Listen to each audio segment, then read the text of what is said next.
Subscribe करिए short and dictations channel को और दबाइए इस बेल आइकन को ताकि आपको मिले latest updates. Be ready.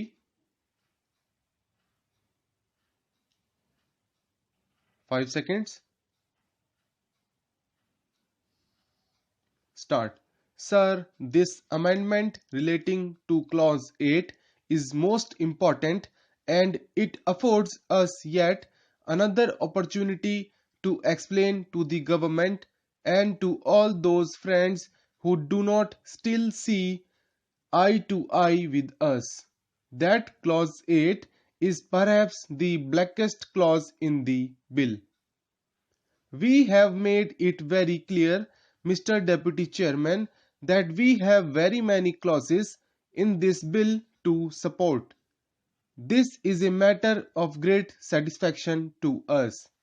Now, sir, whatever the government may be saying, whatever the Prime Minister may be theorizing, whatever new discoveries may be made by him with regard to the proposition of linguistic states, and whatever accusations may be made against the other parties of breaking the unity of India, the fact remains that the States Reorganization Bill, as we have it before us, recognizes in practice the reorganization of India largely on the basis of language.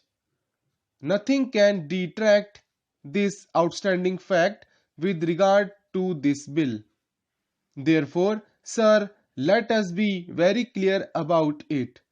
It is not something that we are saying for the first time, and it is not something which is very extraordinary. The whole bill is based on the acceptance of the underlying principle of linguistic reorganization of states. A number of states on this basis are going to come into existence. But when we come to that region of Maharashtra and Gujarat, we find a different type of dispensation melted out to them. There is no logic in it, there is no reason in it, and there is no principle in it except the ruling party, because of certain reasons, suddenly decided upon taking this preposterous course. Mr. Deputy Chairman, Clause 8 creates a bilingual state of Bombay. But I can tell you straightway that the bill was circulated to the various state legislatures. It did not contain the provision of the kind that we have before us. Therefore, thus the people in the state and their legislatures in particular were denied the opportunity of addressing their mind to this particular clause which we have before us. They discarded certain other things too. It was open to them to discard this matter also. They could not foresee that the government would suddenly so change its mind that it would be necessary to discuss it. They concentrated on the provisions of the bill based on the recommendations of the Commission.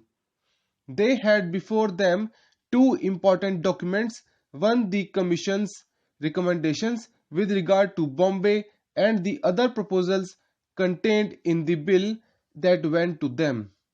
They concentrated only on those things, and they could never have seen that certain honorable gentlemen would collect together in the lobbies signatures of various members on a little piece of paper and flaunt them before the Prime Minister, and the Prime Minister, who has not been easily changeable in regard to this matter, would suddenly change and accept the suggestion for the creation of a bilingual state.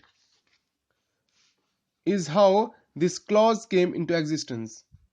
And today, sir, in this house, we are called upon to support this clause regardless of what the Maharashtrians think about it and regardless of what the Gujaratis think about it. Mr. Deputy Chairman, It pains us when we hear the Honorable Minister talking in one breath with regard to Himachal Pradesh and other states about the people's will, and yet it comes to the question of Gujarat that right is denied to it.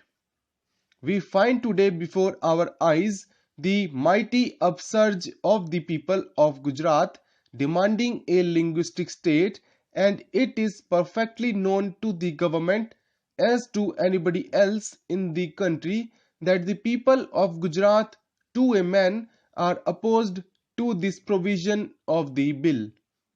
And also, sir, the people of Maharashtra are opposed to this bill. Are these not facts? Can you explain why you are ignoring them? I found grave silence on the part of the Honorable Minister when he spoke in reply to the debate. He had nothing to say about the situation obtaining in Gujarat except to express his feelings for Shri Morarji Bhai Desai. All of us have great feelings for him, but greater are the people of Gujarat.